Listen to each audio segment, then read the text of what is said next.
Muito obrigado por escolher o Ministério de Vídeo e Áudio do Templo Batista Maranata. Depois de ouvir esta mensagem, visite o nosso site www.tbm.org.br. Nossa igreja oferece discipulado cristão, instituto bíblico e muitas oportunidades para o seu crescimento espiritual. Que Deus o abençoe.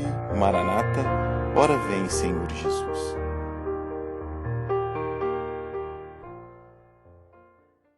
Abram suas Bíblias novamente para Salmo 139,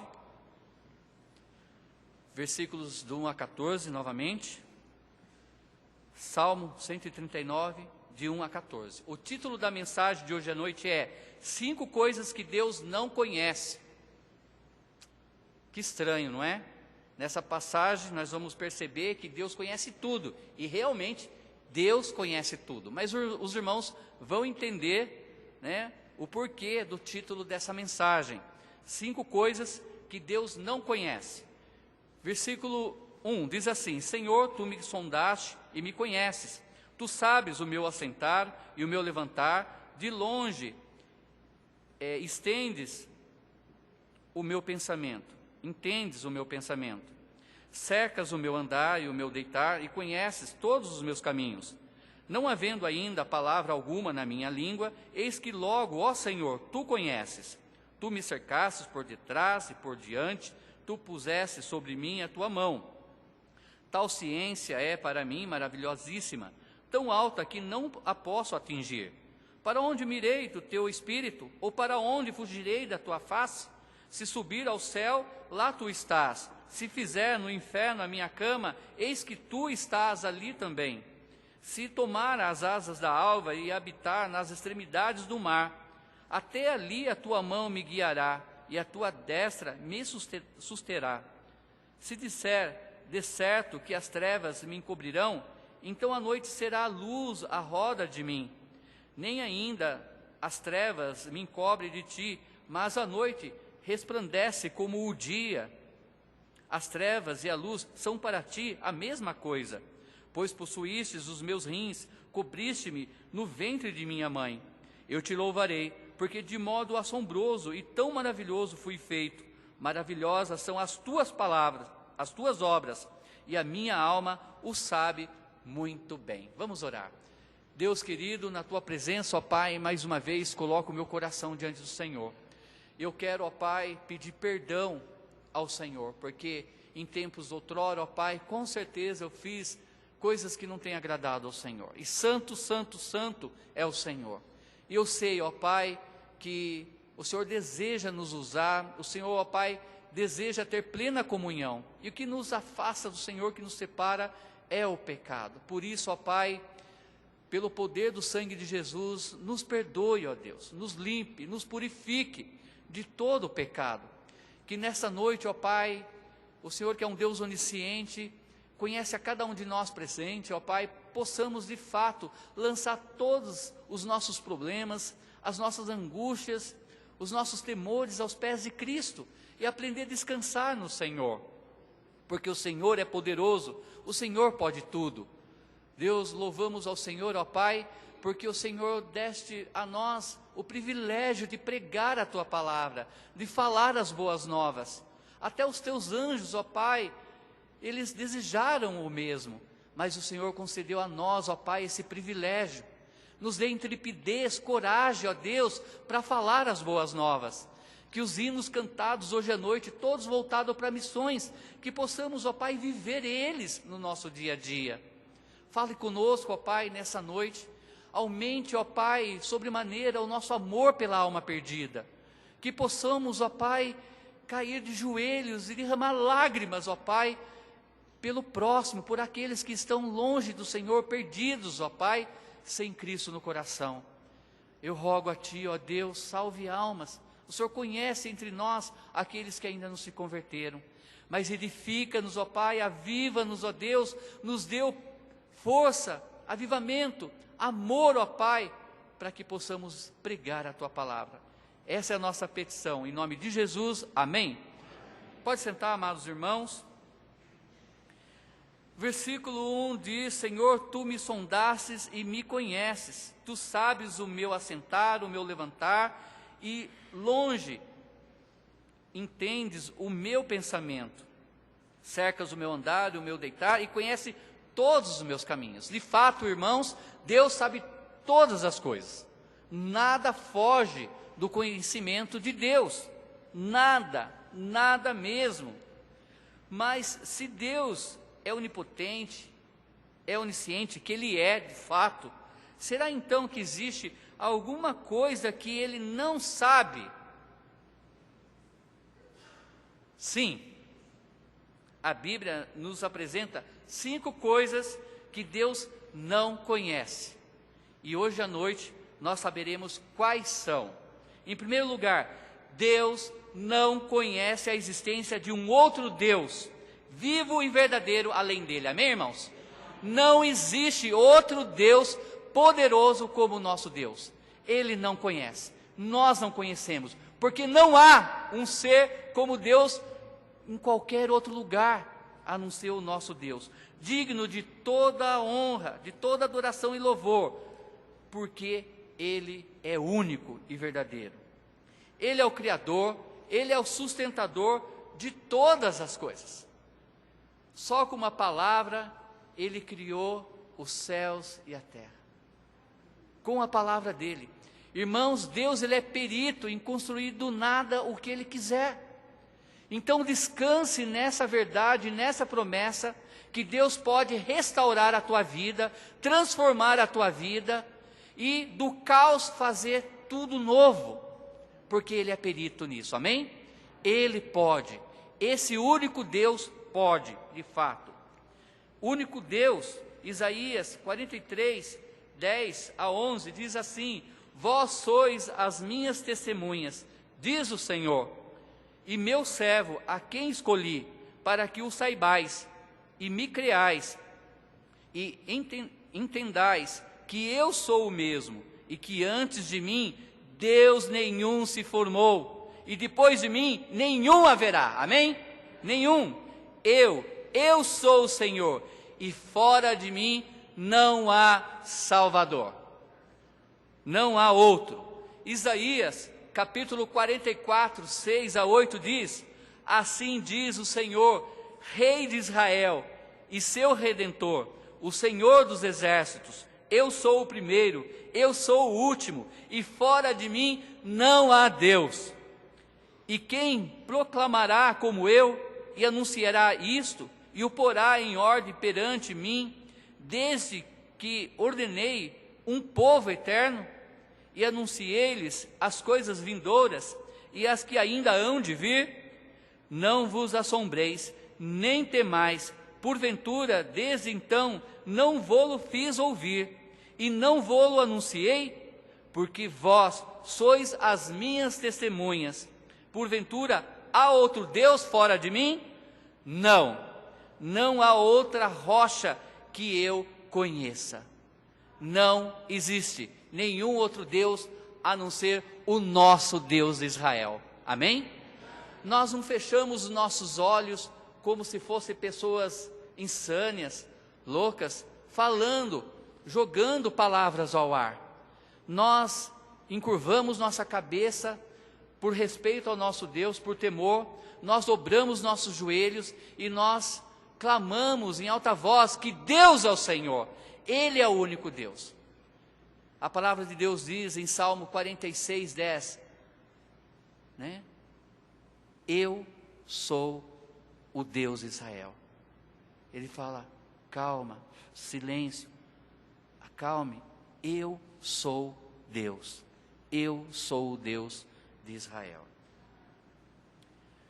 Adoração somente a Deus então, irmãos. Toda a idolatria e abominação aos olhos do Senhor, Ele não se agrada. Êxodo 20, de 1 a 7 diz: Então falou Deus todas essas palavras, dizendo: Eu sou o Senhor teu Deus, te tirei da terra do Egito, da casa da servidão. Não terás outros deuses diante de mim. Não farás para ti imagens de escultura, nem alguma semelhança do que há em cima dos céus, nem embaixo da terra, nem nas águas debaixo da terra. Não te encurvarás a elas, nem as servirás, porque eu, o Senhor teu Deus, sou Deus zeloso, que visito a iniquidade dos pais, dos filhos, até a 3ª e 4ª geração daqueles que me odeiam, e faço misericórdia e milhares dos que me amam, e aos que guardam os meus mandamentos. Não tomarás o nome do Senhor teu Deus em vão, porque o Senhor não terás por inocente o que tomar o seu nome em vão. Incrível como é grande a cegueira do mundo idólatra. Eu falo pela minha parentela. Um dia, visitando os meus irmãos, um deles, na sala, como ornamento, tinha uma Bíblia grande aberta, aos pés de muitas imagens de santo. E quando eu cheguei, me aproximei daquela Bíblia para ler, estava ali: tem olhos, mas não veem, tem pés, mas não andam, tem mãos, mas não apalpam. E eu chamei meu irmão, falei: você consegue entender o que está escrito aqui? E ele leu novamente comigo. Eu falei assim: eu entendo. Eu falei assim: como que pode isso? A Bíblia aberta, onde Deus está dizendo que não há outro deuses fora Ele, e longe a idolatria de imagens feitas de madeira ou ferro, o que for. Não existe outro ser que nós tenhamos que dobrar os nossos joelhos, a não ser ao nosso Deus. Mas é grande a cegueira, né, daqueles que ainda não conhecem a Cristo como Senhor e Salvador. Ali, aos olhos, né, e ainda não conseguem enxergar essa verdade. Em segundo lugar, Deus não conhece um pecador que Ele não ame. Amém, irmãos? Deus ama a todos, a todos. Deus não faz acepção de ninguém, jamais. João 3,16, porque Deus amou ao mundo de tal maneira que deu o seu Filho unigênito, para todo aquele que nele crê não pereça, mas tenha a vida eterna. E ainda Romanos capítulo 5, versículo 8, mas Deus prova o seu amor para conosco, em que Cristo morreu por nós, sendo nós ainda o quê? Pecadores. Deus ama a toda criatura, a todos, e jamais Ele fará acepção de pessoas. E a igreja tem que pensar da mesma forma. Nós temos que buscar ter o mesmo coração do nosso Deus.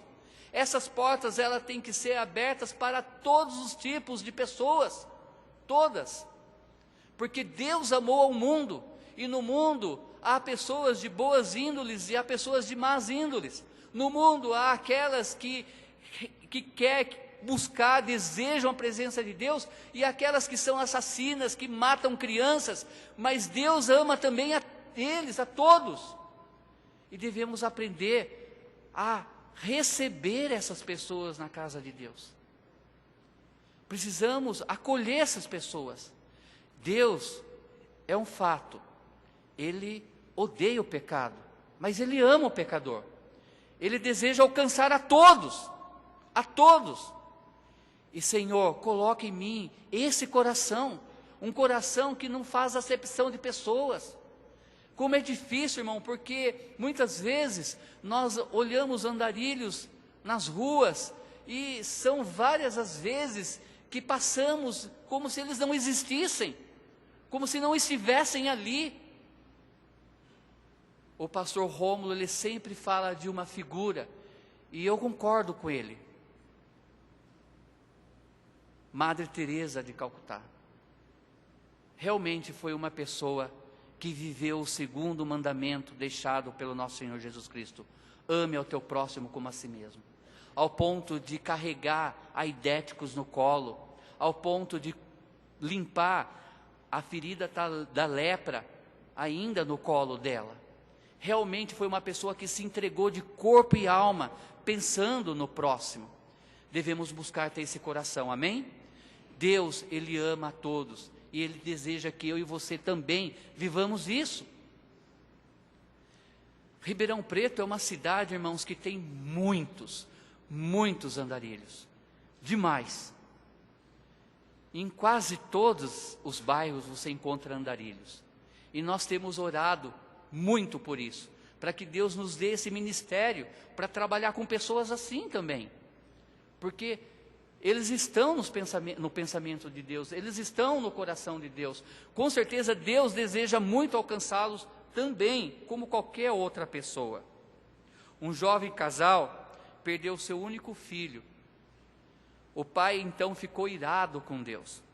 Quando ele saiu do escritório do pastor, depois dos arranjos para o funeral, ele perguntou em tom de desabafo: onde Deus estava quando o meu único filho foi morto? O pastor, sábio, não respondeu prontamente.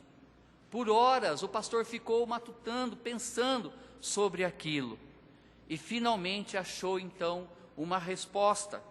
E escrevendo uma breve mensagem ao casal e aos parentes, ele disse: quando seu filhinho foi morto, o Senhor, ele estava no mesmo lugar em que ele estava quando o único filho dele sofria, agonizava, sangrava e morria naquela cruz, naquele madeiro. Verdadeiramente, a cruz é uma resposta aos sofrimentos do homem. Ela é uma prova de que Deus nos ama, não porque sejamos amáveis, mas porque Deus, Ele é puro amor. Amém? Somos eternamente gratos. E eu, irmão, não sou diferente. Antes de aceitar Cristo, eu era espírita, praticante, eu andava errante para vários lugares, cheguei a ser quase um alcoólatra, cheguei a fumar 3 maços de cigarro por dia. Eu dormia e acordava fumando. Mas Deus, no seu imenso amor, um dia me alcançou, me salvou. E hoje eu estou aqui, tenho muito que aprender do nosso Deus, mas eu sou eternamente grato pelo amor de Deus, porque Ele não faz acepção de pessoas.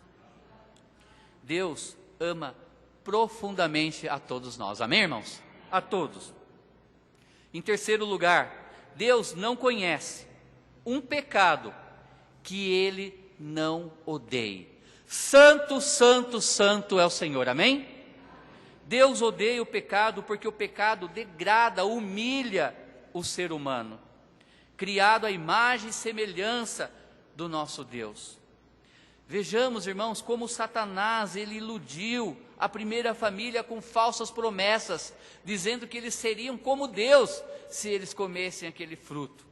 Sabemos que o fruto não era mágico, não foi o fruto que fez com que a humanidade caísse, mas foi a desobediência ao nosso Deus. E olha só, ele diz: certamente não morrereis, prometeu paraíso. Abrirão então os vossos olhos, prometeu glória. Sereis como Deus, prometeu soberania e domínio. Porém, irmãos, vemos o contraste entre aquilo prometido por Satanás, o inimigo, e aquilo que ele realmente deu através da queda, do pecado. Diz lá: em vez de paraíso verdadeiro, receberam o quê? Um paraíso de tolo. Em vez de glória, foram dados vestimentas vergonhosas. Em vez de ser poderosos e ter domínio, foram feitos escravos por sujeição. O pecado acaba com a humanidade. 6 letras. Grande é a destruição. Deus, ele detesta o pecado porque faz separação entre o homem e ele. Gênesis 3, 23, 24 diz: o Senhor Deus, pois, o lançou fora do jardim do Éden, para lavrar a terra de que fora tomado. E havendo lançado fora o homem, pôs querubins aos orientes do jardim do Éden, e uma espada inflamada que andava ao redor, para guardar o caminho da árvore da vida. Infelizmente, por causa de um só pecado, através de um homem, passou a todos os homens, e todos nós passamos a pecar, separados de Deus. Ainda em Isaías capítulo 59, 2, Deus diz que as nossas iniquidades fazem separação entre nós e o nosso Deus, e Deus não ouve as nossas orações. Sabemos que o incrédulo, a primeira oração verdadeira que Deus escuta é a oração do arrependimento, no momento que ele crê que Jesus é o Senhor Salvador. Mas depois ainda precisamos manter em santidade diante do nosso Deus, almejando realmente enterrar a velha natureza, deixar ela para trás, para que então possamos ser ouvidos pelo nosso Deus. Ele nos ouve sim, mas o pecado nos separa do nosso Deus, porque santo, santo, santo é o nosso Deus. Mas Deus também, Ele detesta o pecado, porque o pecado causa a morte, irmãos. Olha lá, a morte física. Portanto, por um homem entrou o pecado no mundo, e pelo pecado a morte. A morte passou a todos os homens, por isso que todos pecaram. Romanos 5:12. Então, nós sabemos que por causa do pecado, hoje há entre nós pessoas que sofrem com o câncer, com outras doenças horríveis. Por causa do pecado, nós sabemos que somos perecíveis, que esse corpo um dia vai acabar. Como seria bom se realmente Adão e Eva não tivessem feito o que fez. Não teríamos hospitais, não teríamos cemitérios, não teríamos muitas coisas ruins que hoje tem. Mas infelizmente, por causa do pecado, todos nós fomos atingidos. Irmãos, eu com 35 anos, corria atrás de bola, pregava o evangelho, não que eu não pregue, hoje prego, mas passou dos 40, eu comecei a sentir dores nas minhas pernas. Eu dizia antes, imagine, dor nas pernas, o que é isso? E hoje eu sinto dores nas minhas pernas, cansaço físico. E sabemos que vem o peso da idade. E a palavra de Deus diz que passando dos 70, 80, é um enfado a vida, porque vem o cansaço na vida. Sabemos que ainda nós que somos salvos em Cristo Jesus, mesmo com idade, podemos servir ao nosso Senhor, amém? Não com o mesmo vigor de antes, mas orando, tendo um ministério de oração, buscando a presença de Deus. Mas infelizmente, por causa do pecado, fomos todos atingidos fisicamente. Espiritualmente, e vos vivificou, estando vós mortos em ofensas e pecados. Efésios 2:1. A palavra de Deus diz que todos nascem mortos espiritualmente, nascem sem Cristo, sem o Espírito Santo habitando nele. Só passamos a ter vida real, vida verdadeira, no momento que cremos que Jesus é o Senhor. Isso fala lá em João capítulo 1, versículo 12. Mas a todos quanto receberam, deu-lhes o poder de serem feitos, transformados em filhos de Deus. A saber, aos que creem no seu nome. É um erro enorme quando dizem, somos todos filhos de Deus, somos todos irmãos. Todo aquele que é nascido do Filho de Deus tem a vida eterna, mas todo aquele que não é nascido do Filho de Deus, permanece sobre ele a ira de Deus. João capítulo 3, versículo 36 diz isso. É algo real. Nem todos é filho de Deus. Morte espiritual. E sabemos que nós estamos andando entre mortos. Nós trabalhamos com mortos, nós comemos e bebemos muitas vezes com mortos ao nosso redor, mortos espiritualmente. Mas nós que somos conhecedores da verdade, nós que fomos salvos, que passamos a ter vida com Cristo, precisamos passar essa vida adiante, amém? Pregando o Evangelho. E também a morte eterna. E a morte e o inferno foram lançados no lago de fogo. Esta é a segunda morte. Apocalipse capítulo 20, versículo 14. Todos aqueles que ainda não aceitaram a Cristo, por estarem mortos espiritualmente, eles ainda estão condenados. Se morrerem, vão para o inferno, que é o destino dele. Há dois caminhos, o céu e o inferno. E aquele que não crê no Filho de Deus, se morrer, vai para esse lugar. É claro, né, a palavra de Deus. Em quarto lugar, Deus não conhece um plano melhor para a salvação do que aquele que Ele fez. Não existe outro, irmãos. O plano de salvação é perfeito e único. Somente esse plano pode realmente salvar o pecador do inferno. Como escaparemos nós se não atentarmos para uma tão grande salvação, a qual, começando a ser anunciada pelo Senhor, foi-nos depois confirmada pelos que ouviram? Hebreus 2:3. Por que essa salvação, irmãos, ela é grande? Primeiro porque ela vem de Deus. Diz lá, tem sua origem em Deus. E também porque ela é de graça. Efésios 2:8-9. Porque pela graça sois salvos, por meio da fé. E isso não vem de vós, é dom de Deus. Não vem de obras, para que ninguém se glorie. Amém? Glória a Deus por isso. Sempre quando eu vou pregar o evangelho em um lar, eu uso uma ilustração. Eu digo, olha, eu tenho 2 filhos, Felipe e Beatriz. Se de repente entrasse uma pessoa com o coração muito mal na minha casa, machucasse minha esposa, machucasse meus filhos, quase levando eles à morte, e ao me defender, eu machucasse aquele ladrão, ao ponto dele cair, mas eu chamasse os médicos, e os médicos então levassem a minha família, e aquele ladrão para o hospital, e eu chegando naquele hospital, o médico me procura, e ele diz, olha, a tua filha está morrendo, e o mesmo tipo de sangue dela é o sangue do ladrão, do malfeitor que fez isso, mas ele também está morrendo. Só que para salvar a vida dele, o Senhor tem que autorizar aqui assinando, para que possamos tirar todo o sangue da tua filha, para salvar a filha do malfeitor. O Senhor pode assinar aqui? Irmãos, a pergunta é, você faria isso?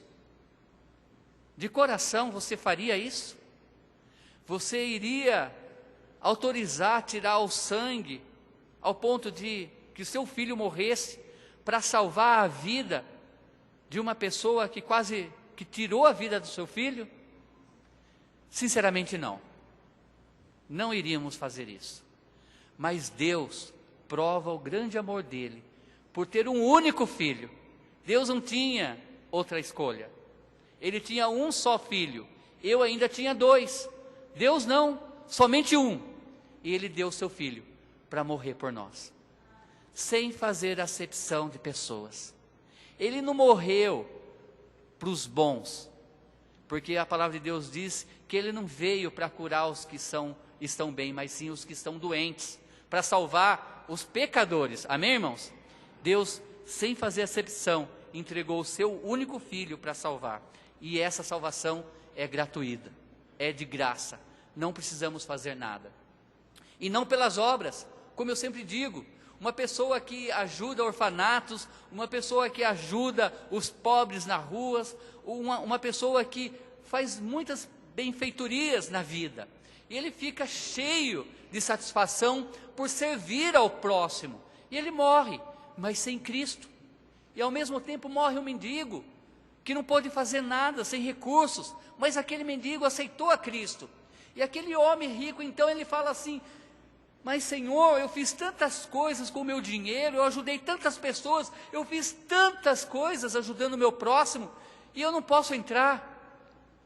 E as palavras de Jesus é forte, apartai-vos de mim, porque eu nunca vos conheci.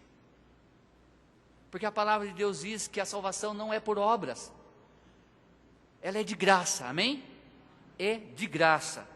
Também é para todos. Mateus 11, 28, 30 diz, vinde a mim todos os que estáis cansados e oprimidos, e eu vos aliviarei.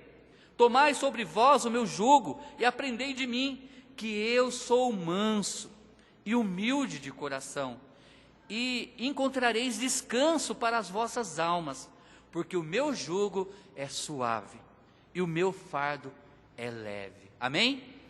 Maravilhoso é o nosso Deus, grandioso é o Senhor, Salvador, único Deus, é verdadeira, João 5, 24, certeza de salvação, em verdade vos digo, todo aquele que ouve minha palavra e crê naquele que me enviou, tem a vida eterna. Não entrará em juízo, mas passou da morte para a vida. Amém?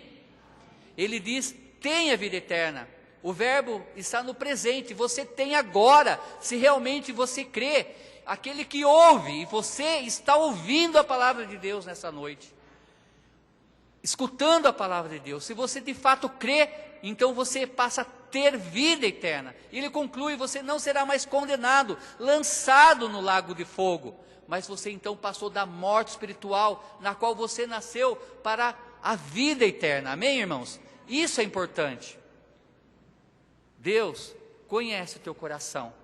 Deus sabe se de fato você está vivendo apenas uma vida religiosa, como a esposa de Ló, por frequentar uma igreja. Mas cuidado, cuidado. Ela era uma mulher que andou com homens tementes a Deus. Ela viu Abraão levantar altares para adorar a Deus. Ela acompanhou seu marido, que também adorava ao Deus de Israel. Mas o seu coração estava no mundo. Religião não salva ninguém. Somente Cristo, somente o Senhor. E eu digo isso como pastor porque eu almejo e eu vou prestar conta pela alma de cada um de vocês, no qual Deus nos colocou à frente para pregar o Evangelho. Jamais quero colocar dúvida na sua mente se você é salvo ou não, mas a salvação ela é de graça. Você não precisa fazer nada por ela, a não ser que crer que Jesus é o Senhor e Salvador, amém? Que Ele morreu sim por você, mas Ele ressuscitou ao terceiro dia. E Ele está junto a Deus, à destra de Deus. Creia, Ele pode te salvar nessa noite, se você não fez ainda essa decisão. Mas lembre-se, que a morte, ela está à porta. O nosso coração é o relógio da nossa vida. E um dia esse relógio vai parar. E se esse relógio parar hoje à noite, ou amanhã, faça hoje essa decisão.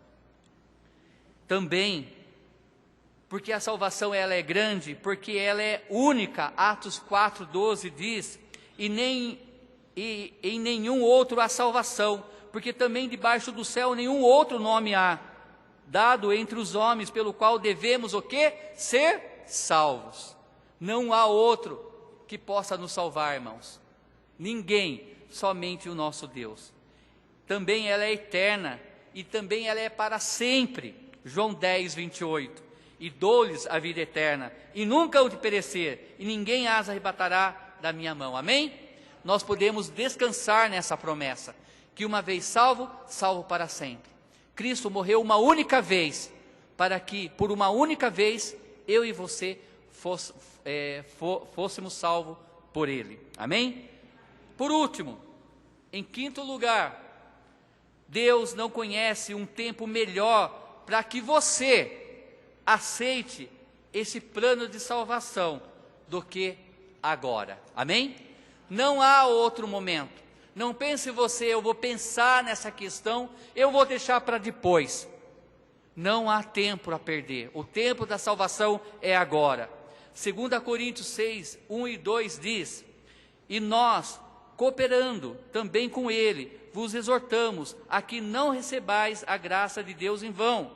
Porque diz: Ouvi-te em tempo aceitável e socorri-te no dia da salvação. Você não pode deixar para depois, para o amanhã, porque tanto eu como você não sabemos o que vai acontecer conosco daqui 5 minutos. Talvez, irmãos, hoje eu estou aqui pregando, falando com vocês a palavra de Deus, mas amanhã vocês podem estar no meu velório, e eu, pela graça de Deus, nos braços dele, amém? Porém, não podemos fazer planos antes de consultar o nosso Deus, principalmente achando que você pode ter anos de vida vivendo como você está sem Cristo como Salvador.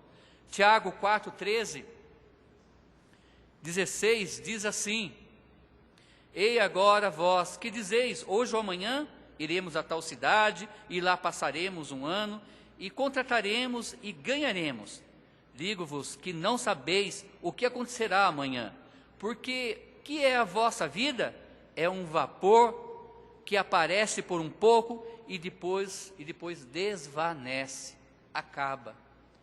Hoje é o dia da salvação. Não deixe para depois. Se você realmente está ouvindo, incline teu coração ao Senhor. Creia que Ele é Deus e Ele realmente pode lhe dar a vida eterna. E que nada pode fazer com que você perca essa salvação. Ela é única. São essas, irmãos, as 5 coisas que Deus não conhece. Olha lá, a existência de um outro Deus, vivo e verdadeiro, além dele. Amém? Deus não conhece um pecador que Ele não ame. Deus não conhece um pecado que Ele não deteste, que Ele odeie. Deus não conhece um melhor plano de salvação do que aquele que Ele já fez. Deus não conhece um melhor tempo de aceitar esse plano de salvação do que agora. Vamos orar? Eterno Deus, na Tua presença, ó Pai.